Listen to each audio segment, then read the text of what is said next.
All right, Angela, we're ready to begin. Welcome, readers, to the third program of our 2020 Summer Read Series. It is based on this year's selection, Option B, Adversity, Building Resilience, and Finding Joy, by Sheryl, Sandberg, and Adam Grant. This powerful, inspiring, and practical book focuses on building resilience, moving forward after life's inevitable setbacks, including the current COVID-19 crisis. A Summer Read is a collaborative with WITF's Transforming Health, WellSpan Health, and over 80 libraries in Central PA. For more information, visit transforminghealth.org. This week's focus is on resilience in the face of incarceration.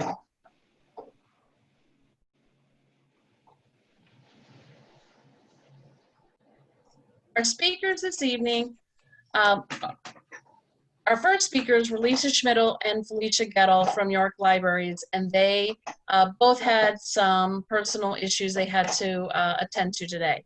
So we have Amy Evans from York County Reentry Coalition, and this is a group of people who help people begin their journey back to society.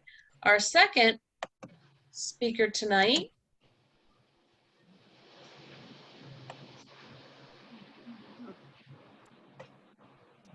is Julie Poulo Hess.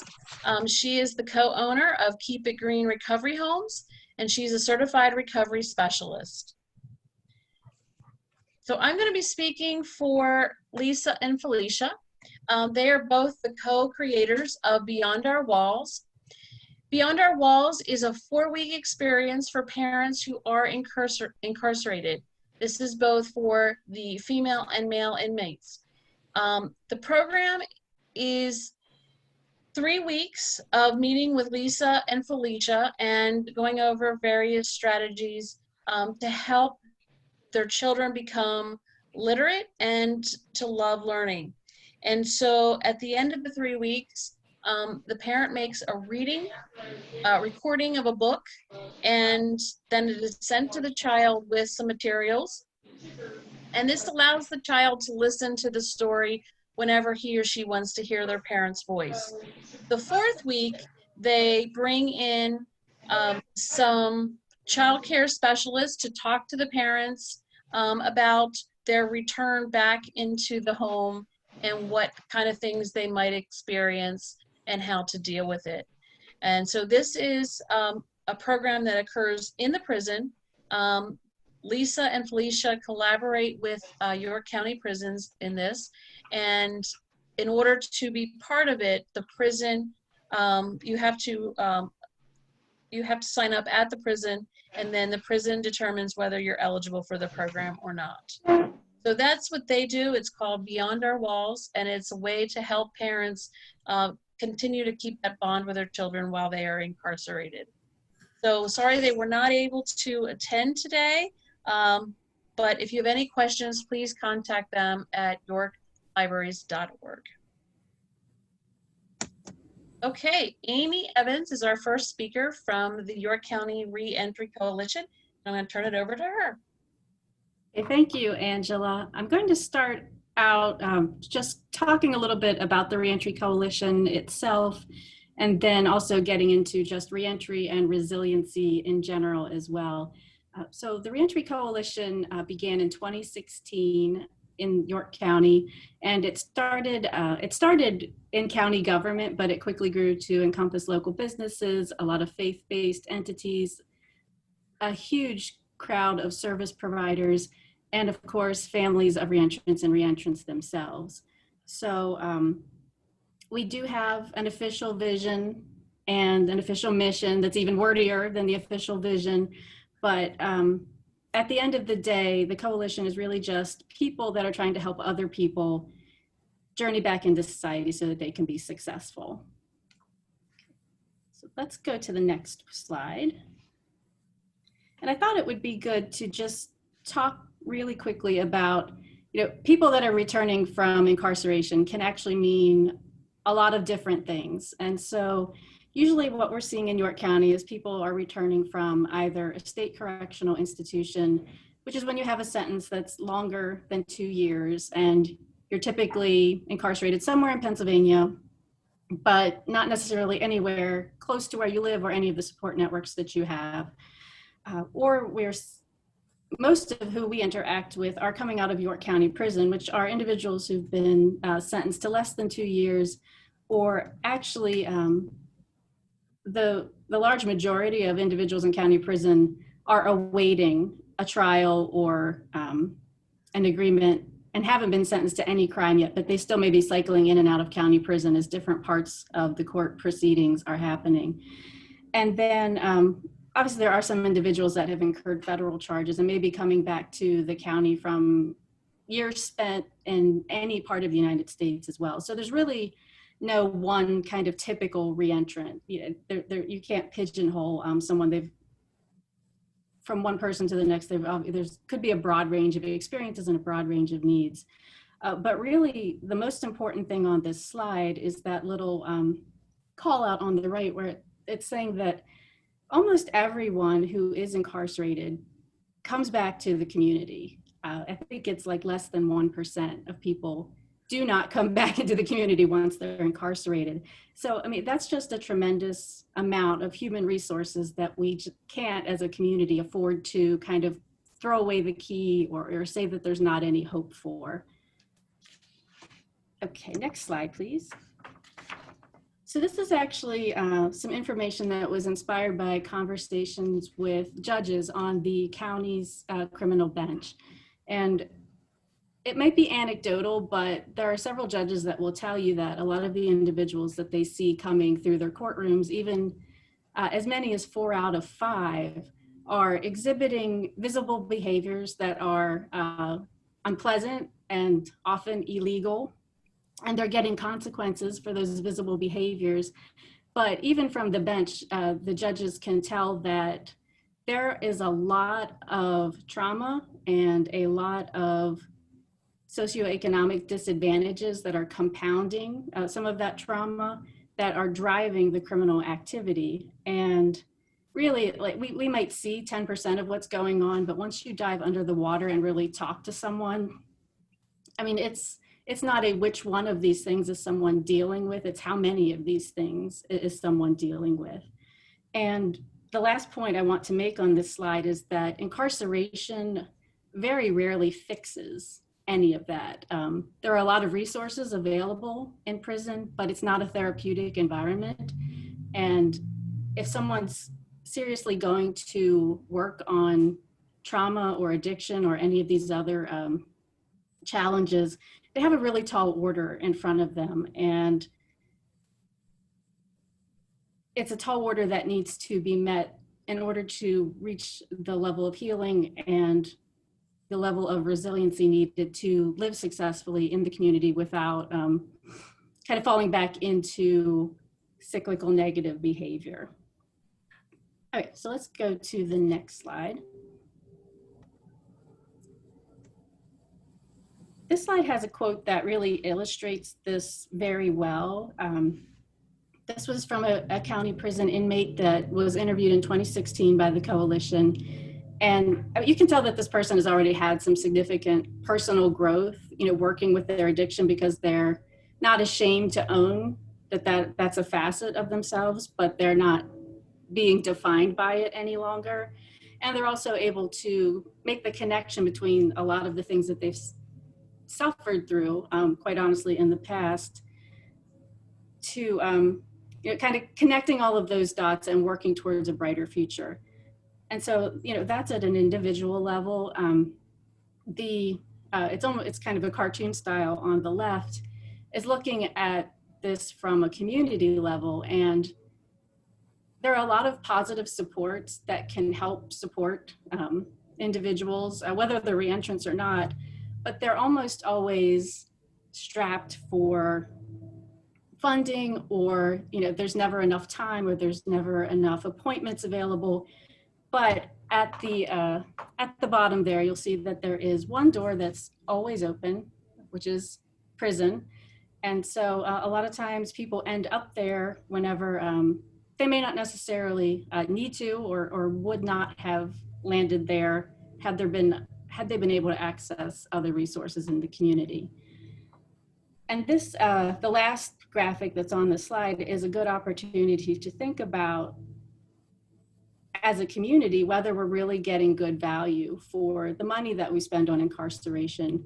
Because like I said, it rarely fixes a lot of the underlying causes of crime, but it costs an awful lot. And were we able to take that money and redirect it to services, say particularly substance use treatment or mental health treatment, we would likely see that it's a much better use of the funding.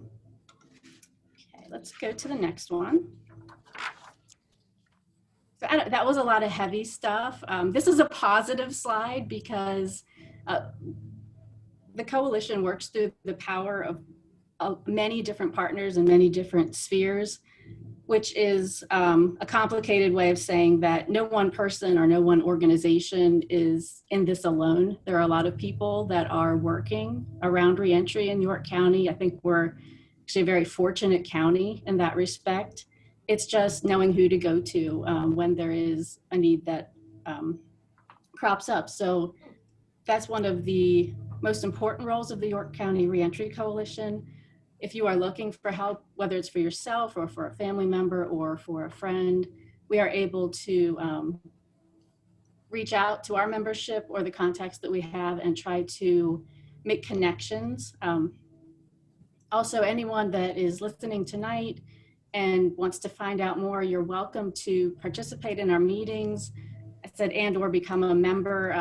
That's a little bit more official, but it doesn't cost anything. It just means that you don't mind getting our emails and hearing from me more often than the people that that just drop into meetings every once in a while. Tonight is fortunate timing because we do have a full coalition meeting coming up on August 24th at 4 p.m. If you go to facebook.com/York Reentry, we have an event posted that will tell you how to register. It's no cost, but that's just how we're managing the invitation system on Zoom. If you do that, or if you really like what you hear tonight and you want to become involved more deeply, you are always welcome to join one of our committees. We have 5 or 6 committees at this point that are working on specific topics that are aimed at reducing barriers to reentry. And then we can also, if you're looking for a volunteer opportunity in this field, we can also connect you with our partners who would love to have extra hands on deck. So I know it's a little small on the slide, but if you have a question or say you're looking for a particular resource or a connection, please email yorkreentry@gmail.com, or you can always find us on Facebook by searching for our name and then sending us a message through Messenger. So that rounds out my portion of the agenda for this evening. But whenever Angela reached out to me to speak tonight, I said, absolutely, I would love to. But wouldn't it also be really nice to have someone speak who has walked the walk and shown the resiliency and is able to speak to that personal side of the equation. And the Reentry Coalition has an advisory board that has a lot of members who represent different service realms within the community. And the name that jumped immediately to my mind was Julie Hess, who's going to be our next speaker. So she's been involved with the coalition, I think, since the beginning. She's been on our advisory board for the past year or so. And she's just, we work together on one of the committees. She's just a really wonderful, warm person. So I'm very happy to turn the podium, such as it is, over to Julie right now. Well, thank you, Amy, and thank you all for being here, and thank you, Angela, for asking me to come. So I'll just share my experience with you. So my trip to being incarcerated was fueled by years of alcoholism and addiction, coupled with numerous bad decisions. So I was incarcerated in a Pennsylvania state prison for 15 months. It actually began in 2005 and I was released in 2006. My struggles with the reentry actually began while still behind bars. I was scheduled for release. I was ecstatic to be scheduled for release exactly 1 year to the day that I got there. And something went wrong and beyond my control, and I was not released. I was packed and ready to go. My mother was coming to get me. I was so excited, and it never happened. And it was a devastating blow. And one of the struggles of being a prisoner is that we don't have access to the people we need to talk to make things happen, or to find out why things are happening. I immediately wrote a detailed letter using a pencil and carbon copies to make 5 copies so I could write the warden, the parole department, my counselor, and anybody who would listen.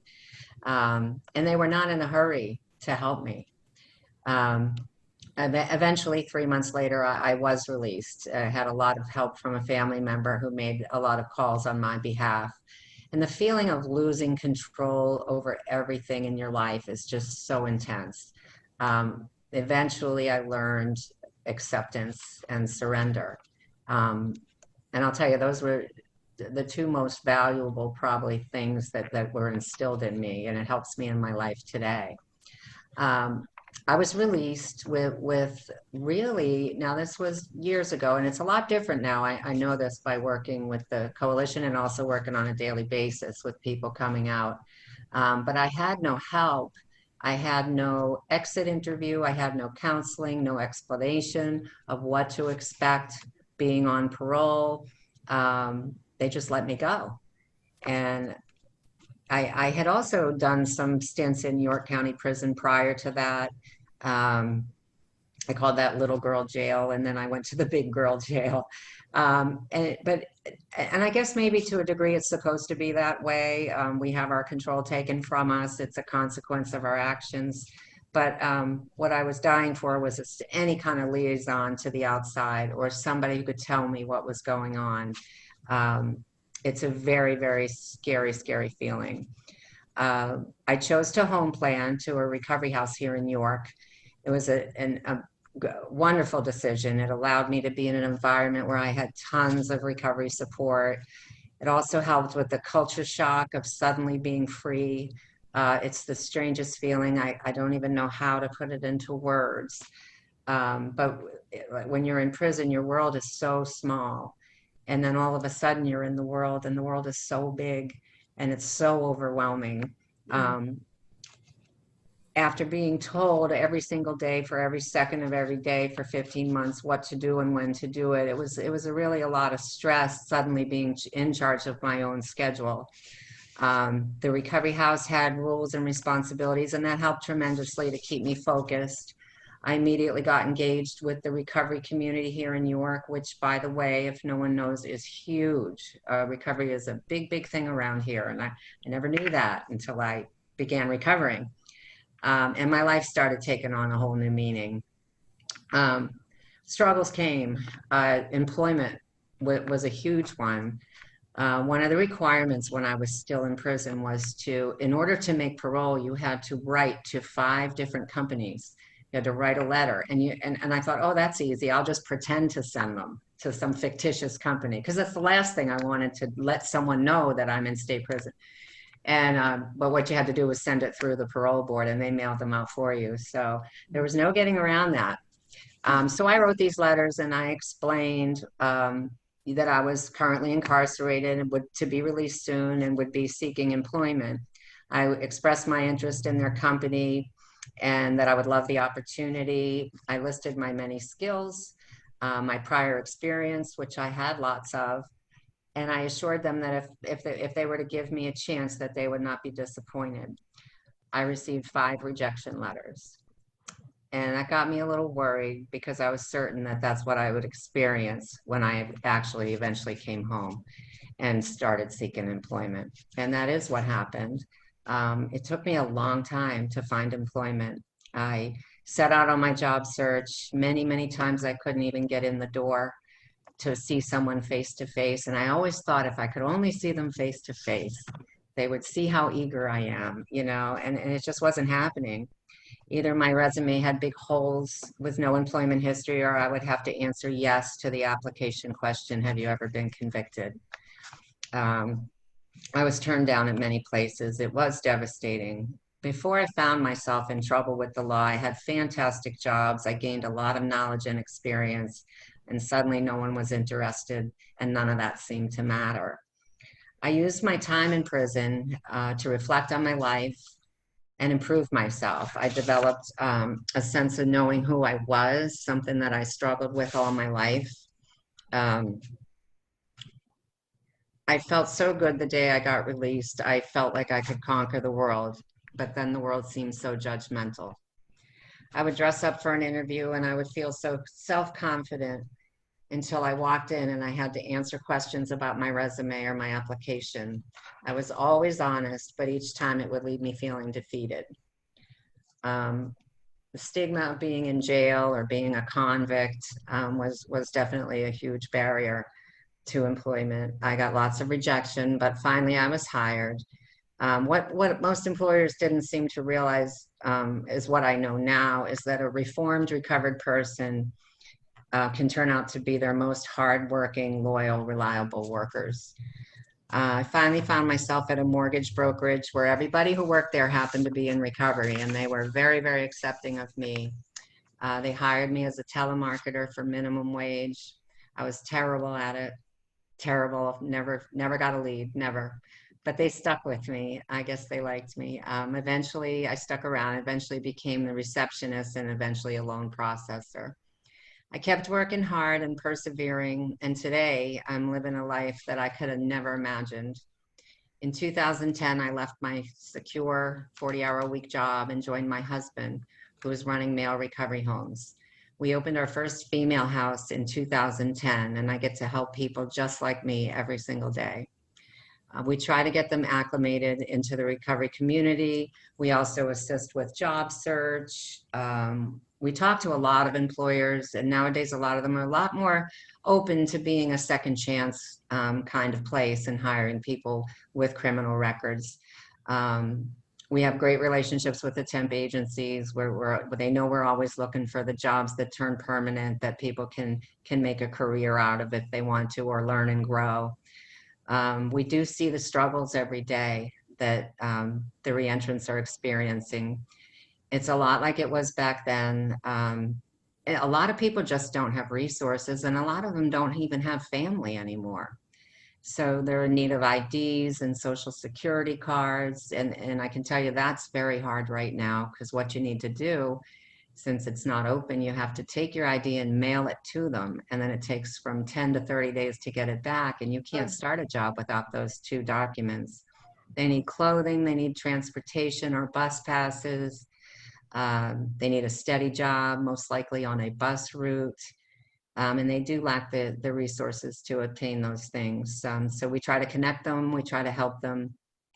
A lot of the people we work with are estranged from their families. So a lot of times, like we are all they have right now. We get to watch them build a support group, find a job, become self-supporting, build self-esteem. They start having a sense of purpose. And sometimes I get the blessing of watching these families heal and reconnect. The people I work with are just like me, just ordinary people trying to make a fresh start, and we try to give them all the tools that they need to do that. I wouldn't change a thing about my past except the hurt that it caused my loved ones. I would change that because it has molded me into who I am and what I do today. I throw myself into my work. I never imagined my troubled past would turn out to be my greatest asset to help others, and I'm really grateful. Thank you. Thank you, Jolie. Mm-hmm. So we have some suggestions, and these ladies will be back in a few minutes for questions. But we have a few suggestions to help the community, help these individuals re-enter the community and be successful, because incarceration doesn't have to be a life sentence. The judge hasn't given them a life sentence, so why should the community give them a life sentence? So we need to be more forgiving and also to help them. So when children are suffering because parents are incarcerated, how can we help? Sesame Street in the community has provided lots of activities and advice for parents and for grandparents who are dealing with, someone being incarcerated. And so these are 6 of the things they recommend: telling the child the truth about the parent's incarceration, letting them know it's okay to be confused and scared, and that their feelings are valued. The children with incarcerated parents, make sure they have a picture so that they have that connection, the visual connection with their parent. And also to reassure that, to provide reassurance and routines for them daily so that the rest of their life is not chaotic. And also that support system for them as well, whether it's a therapist to talk to, a mentor, but also the last and most important thing is to make sure they keep in touch with their incarcerated parent so that bond continues to grow. And that is very important for them. So we want to make sure children we deal with the children of incarcerated parents so that they also become resilient in this struggle. Where's my next? Oh, there. Whoops. Sorry. Okay. Things, and Julie mentioned this, what things do or does a person who's re-entering need to acquire? Clothing. So even though you say they need clothing, they also first need money, and sometimes they leave jail without any money. And when they do get some money, it's not a lot. So, Goodwill, Salvation Army are resources. Transportation, once again, the bus system. We have Uber and taxis, and a lot of people coming out use the foot. They walk wherever they need to go. When they come out, they don't have health care, so make sure that they do get medical assistance. And as Julie said, driver's license, social security cards, and birth certificates are very difficult for them to maintain while in jail. So having to get them is very important.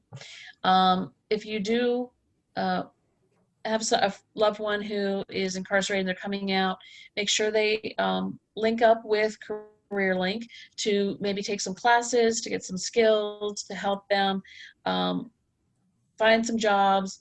It helps them, like they have a whole program, like they have to have so many interviews, they help them with their resumes, their cover letters, and just, it's a good resource.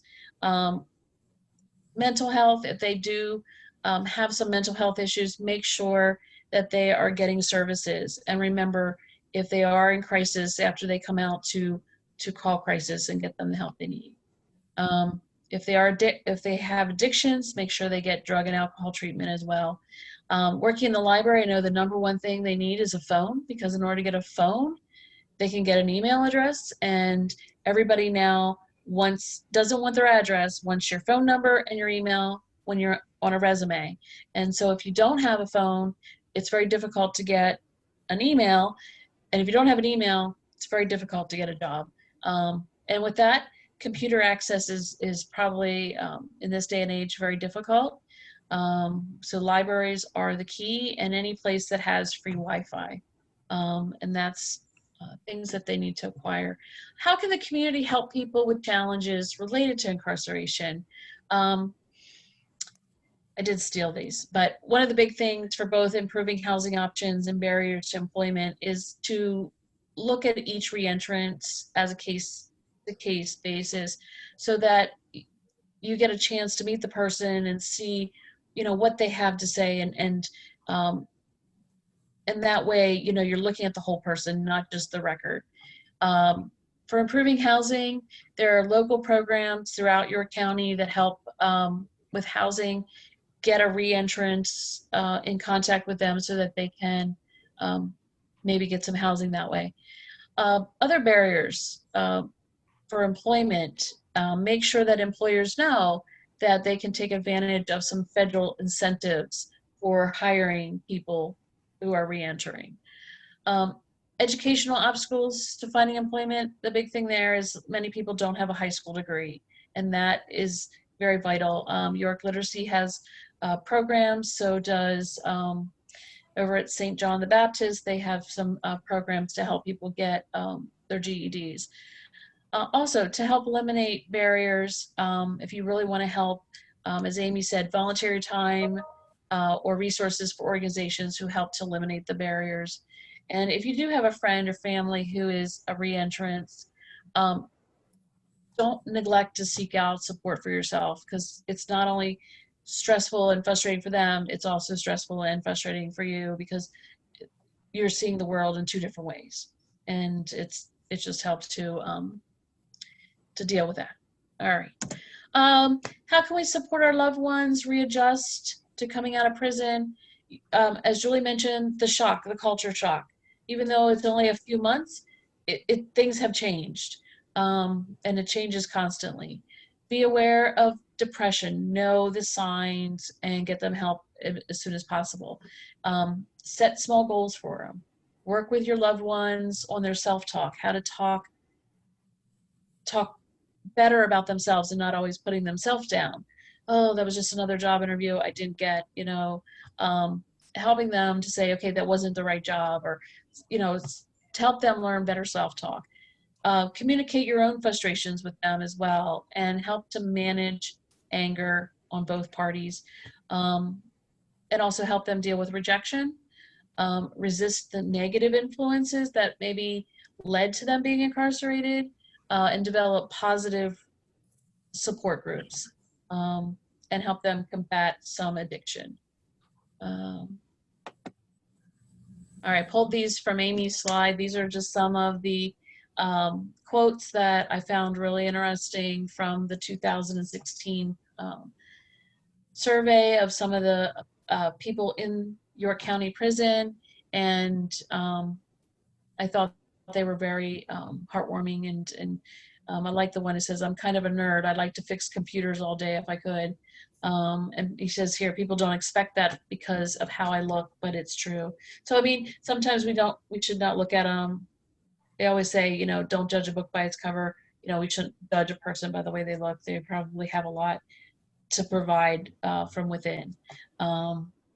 So those are just some really neat quotes that I found on Amy's site. And so now I'm going to open it up for any comments, questions. I know I have one question that was asked, and Julie, you mentioned it. Is there anything being done about employment applications of maybe removing that question if you have been incarcerated or, have a record? It seems to be one way for your resume to end up in the circular file. If someone says, yes, I was incarcerated, what would you recommend? I always would cringe when I saw that question. And I don't know if there's anything being done about that being asked. I've never seen an application without that question on it. I like the one, if I was looking for employment now, I'd be fine, because they always say, have you been convicted of a felony in the last 7 years? And I can proudly say no. but no, and that's, it's the minute you say yes, and then you say, we'll explain at interview. You just know you're probably not going to get. Now, it's not really as bad nowadays as it was when I was job hunting. I see a lot of people get interviews with a record. So I think that employers are willing to hear your story, and I know some employers that maybe they have a loved one that's in recovery, and they know that somebody who's sober and rehabilitated is probably better than your average person at showing up on time, being hardworking, because we're so grateful to have the opportunity. So I don't know. It's hard to answer that question. What advice I give to the reentrants, you know, when I send like my girls out on job search and they say, oh gosh, you know, what should I say? And I said, well, you gotta be truthful. It's against the law to lie about it. You must be truthful. But when you sit down with somebody, just talk from your heart and be honest and talk about your journey of recovery. You know, talk about your fall, but talk about your get up. And I think that goes a long way. I think some employers would see that as an attribute, that somebody could be that resilient and bounce back and be working on a better life. So I think it's more stigma than anything. You know, some people want to just go, oh, you've been incarcerated, and not even want to hear your story. But I think nowadays people are willing to hear your story. So my advice is for the job seeker to just be completely forthcoming and honest. And I think there's a better chance of, you know, we talk about this in a program that I belong to for my recovery called Language of the Heart. And when I'm speaking from my heart and I'm sitting across the room from somebody and I'm speaking from my heart, many times I'm talking to their heart, you know, not their head. And you get through to people that way. So that's my little advice to people. You know, if I may, I have a couple little points to add. You know, Julie's talking about it from a reentry perspective, and just to add it from sort of a community or even advocacy angle, there is a considerable movement, you know, across the nation called Ban the Box, which has had different levels of success in different levels of state. And I actually just had to Google it right now to make sure I was correct about Pennsylvania. Pennsylvania does ban the box for public employers.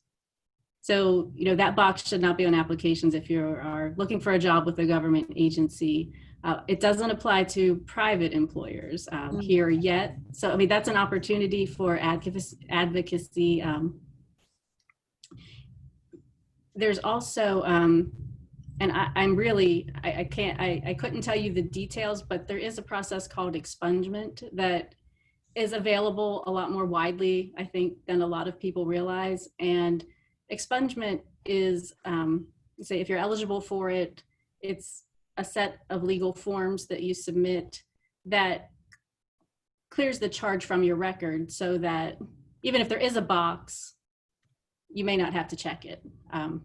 So just, I know that our local legal resources, which are the Bar Association and Mid-Penn Legal Services, primarily often do clinics on expungement and would happily talk to anyone about how to begin that process. Actually, that's how I got your name.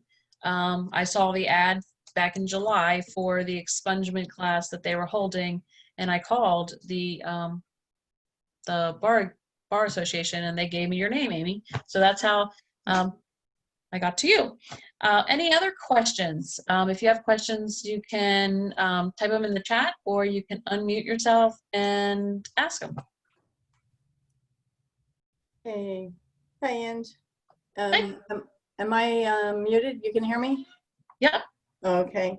I have a comment and then a question for Julie. The comment is that in libraries, we actually take on some community service people who need to, you know, to do certain number of hours or whatever to make as part of their probation. And I find that, you know, most of them, first of all, they're here for minor infractions or they wouldn't be allowed in the library. But most of them are really, really eager to do a good job here and ready to move on. So it just kind of backs up what you were saying with incarceration. Not all, but most, and then the question I have for you is, it seems to me that if the prison board is going to have you write letters to employers seeking employment before you can leave, that they should have some employers that they work with. There should be some employers, I mean, so that you're not just writing letters for the sake of writing letters. It seems like there should be some kind of partnership because, as you said in the slides, I mean, there are some incentives for employers to hire people. So it just seemed like that was something that there was like a missing link there, you know, that they should do that.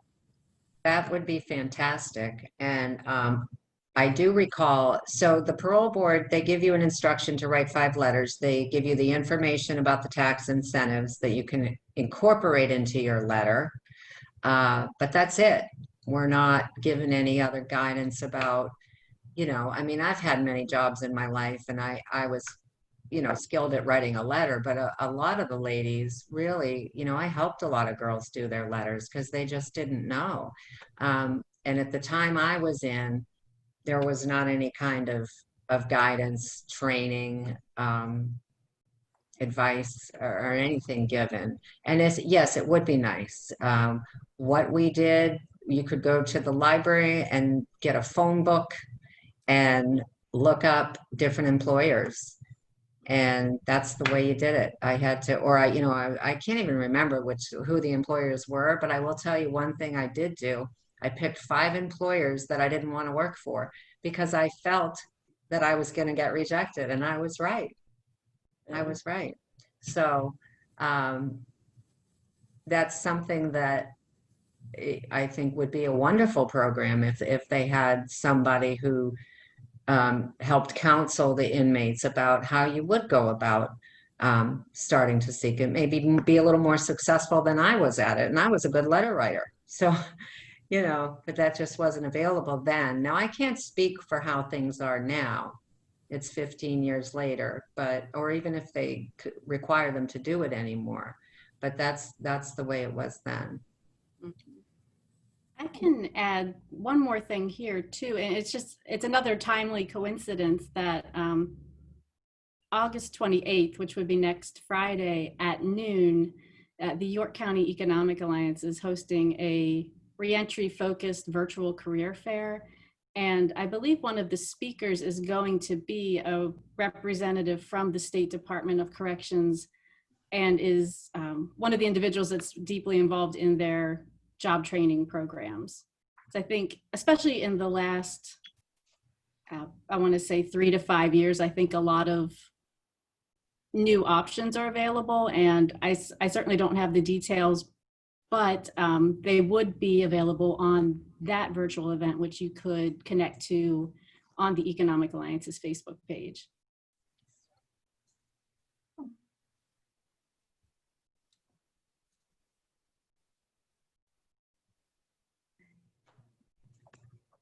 Any other questions? I don't, Jackie, are there any questions in the comments? I do not see any. Okay. Yeah, no, yeah, I was watching the chat. Nobody else has a question or comment. Well, okay, I do. So, as Julie said, communications with your family when someone is in prison, the communications with your family and people on the outside is very difficult. Mm-hmm. And during this time, it's even more difficult because you're not allowed to visit them. So unless you are financially able, you can pay for a 15-minute or a half-hour video with your inmate. But a lot of families can't do that. And that seems just, especially right now, we're adding more stress to the people who are in prison who might be on the verge of coming out, not having that communication bridge. There has to be a better way. You know, what do the people that you're talking to, Julie, as they're coming out, what do they say could be done to help that communication bridge more? Oh, geez. I know I heard a lot of frustration with, you know, the way things were. They were very devastated about the visits. I'm not sure what can be done. This is a whole new problem for us. The video visits, my husband and I have a family member that's in state prison right now. And I always wondered why that cost money. Yeah. You know, I mean, fortunately we can afford it and we could do it, but you know, a lot of the families cannot. You're right. Yeah. So I don't know.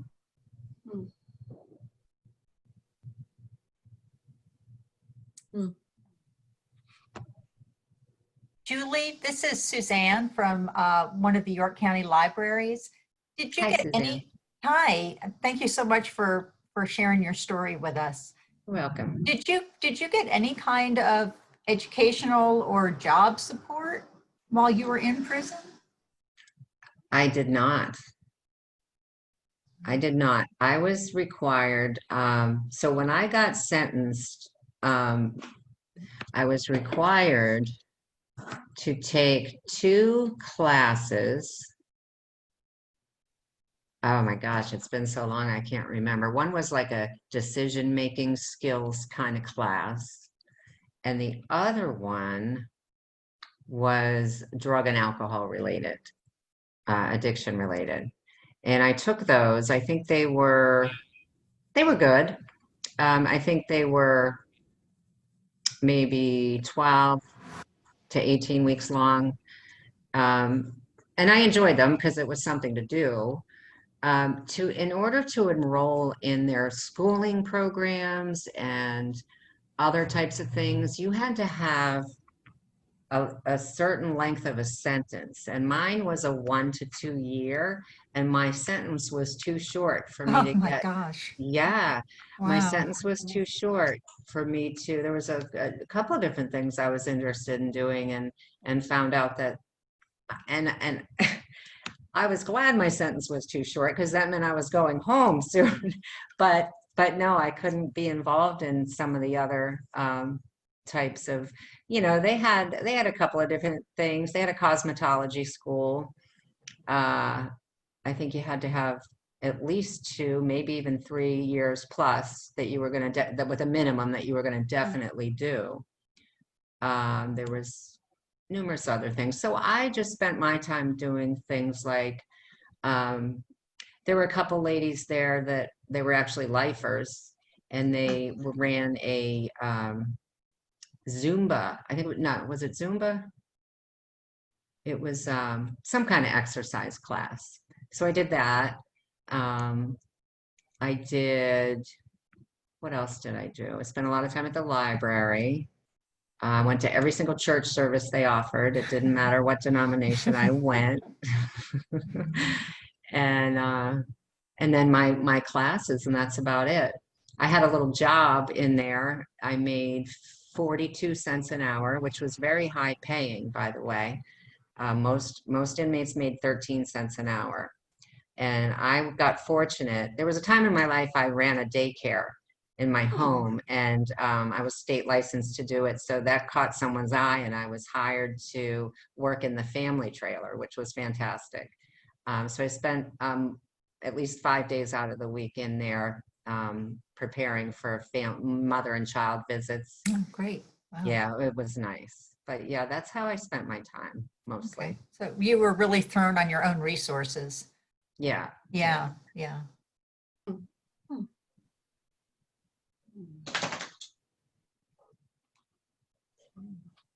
It's a question from Mina. How can parents connect with their children?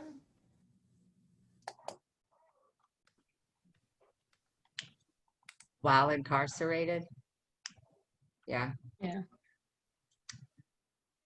So my son was probably 16 years old, 17, between 16 and 17 years old when I went away. And we wrote letters. My mother, he stayed with my mother, and we decided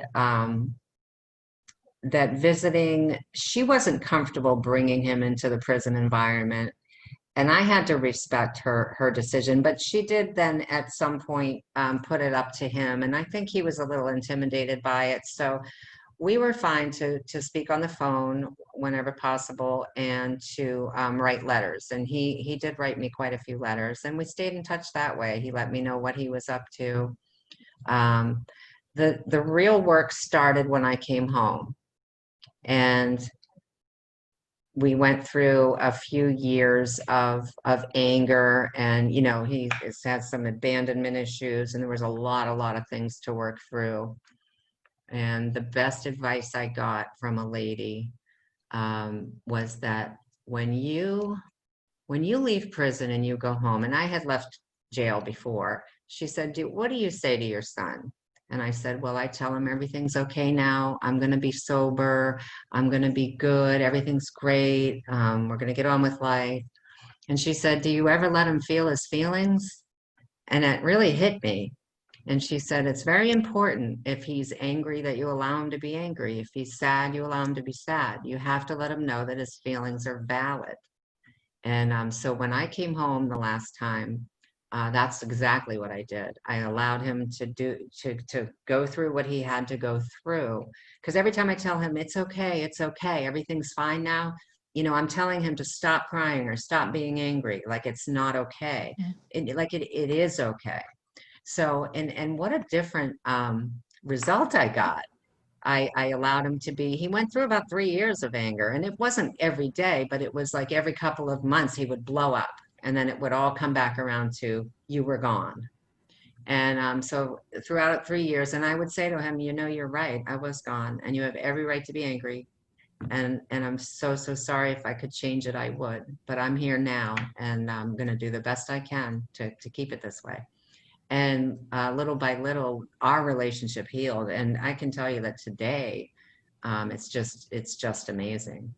Just amazing. I mean, he went from not trusting me to, he knows when I say I'm going to do something, I'm going to do it. He knows when I say I'm going to be there, I'm going to be there. And so it's just amazing. The life is so different today than what it was when I first came home. So different. There's a lot of healing and a lot of, reconnecting and regaining trust and things like that have to happen. And we have to allow that to run its natural course.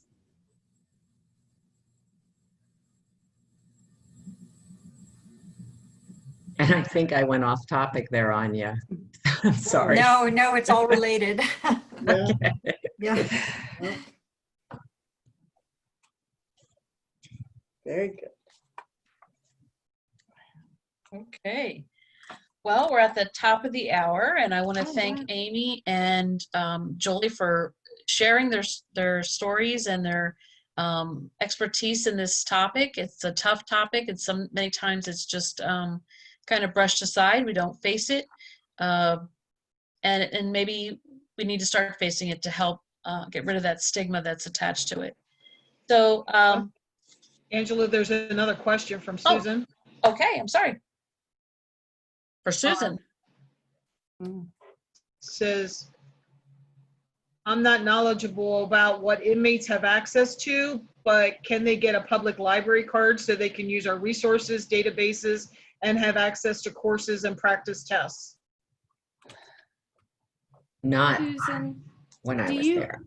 Yeah, so you're talking about accessing library resources from within, like a prison I think it's setting? from within the prison. I mean, I know at the local level that internet access period is very restricted and is limited, I think, to certain tablets that can only go to very particular websites, or, if a counselor is working with an inmate, they may be looking at a website together. So I'm thinking that the answer to that is no, that they wouldn't be able to just go to the library's website and look at all of the different various things that are available while they're in prison. But they certainly could be made aware that that is something they can do, and there may be even a way to get them set up with a library card before they leave, so they have it and don't have to worry about getting that set up. So, I mean, that's something we could absolutely talk about. That would be a really good takeaway from today, actually. Absolutely. Let me add that with our interlibrary loan system that we have in place, the prison system can order books from our public libraries, and we do send to them. So that's available. And I don't know whether the inmates actually need a library card. I don't know what the system is at the other end, but we do get requests and send out books from time to time.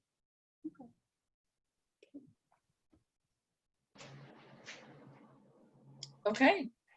Any more on the other end? I can't see the, No, I don't see any other questions. okay, good. Oh, hold on. Mine, I had one. Do we have programs where information and library cards are available at release? We do. She's saying we do. We do Okay. have programs. Oh, we do. Oh, we do. Okay. Sorry, we do. Absolutely. Yes. Yeah. Fantastic. Yeah. Okay. Yeah. Everybody can get a library card. This is Susan. Not to beat a dead horse, because this my question was addressed, but I'm thinking that if, and I know you were saying too that time is limited on the internet, but if people, if the inmates could have access to the classes that are available through our databases, while they have time to do it, I mean, they could be practicing their algebra, they could be practicing their writing. So I just am looking at having access to the databases is something that would truly be beneficial for everybody, and it's free of charge. But once again, I do not have the knowledge base as to how that could be accomplished, or would it be worthwhile to have that ability? That is, those questions are something I will take to the county prison staff and just see, what kind of obstacles might be in the way. And there might not be any. It's just maybe a conversation that hasn't happened yet. But Suzanne, was that you asking the question? No, Susan. Or was it? We have a Susan and a Suzanne. Oh, okay. Susan. So I'm just trying to making a note to follow up with that, and I'll reach out to Angela and we can say maybe start that conversation. I love the fact that York County Libraries is already in the prison with the Beyond Our Walls program, and to me this is almost like a next natural step. And wouldn't it be wonderful to start that connection? Sorry, I have a barking dog here. To have that connection with the libraries before you get out, and then feel that you know how to utilize the library, and now you can go there in person once you're out. So you have a connection, and maybe it would be a positive connection. So I don't know, those are just some thoughts that I had along the way. Well, Susan, I can say that I know that Lisa and Felicia, the people who participate in their class, do have an application for a card. Yes. So they do get a card. They're not able to necessarily use it until they come out. Yes. So the other thing is, I've had down in Martin, gentlemen who are on work release, that are in the work release facility across the street from York County Prison, come to the library to work on the computers. And so we do give them a card. They don't necessarily have an address or things like that. So but they're not really there to check out things. They're there to use but I do know that I have to be very specific. I have to write the time that he came, the time that he left, and I have to, sign my name to it in case they call to verify. So some of the prisoners who are on work are fortunate enough to be able to come to the library. Right. I know after Felicia works at Kreitz Creek, which is my library, and we did have a former inmate come to the library and recognize Felicia. And I just remember that person was very grateful for the Beyond Our Walls program and was happy to see a familiar face and felt comfortable enough to come into the library because of that connection. So I think that would be a great partnership. So thank you for listening to me expound on that. And Angie, there's one more comment in the chat that I want to make sure we see.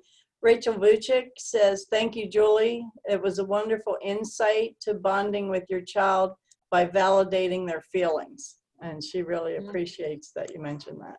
You're very welcome. Okay. If there's no more questions, I have a little thing to say at the end. All right. I want to thank everybody for participating with us this evening. We appreciate all your comments and questions. Please fill out the survey, which is available to you at the local library or online at transforminghealth.org. You may enter to win an autographed copy of the book and hear the authors speak at an online event to be held on September 29th. Please tell your family and friends to join us next week at 7 o'clock. Our topic next week is divorce and family challenges.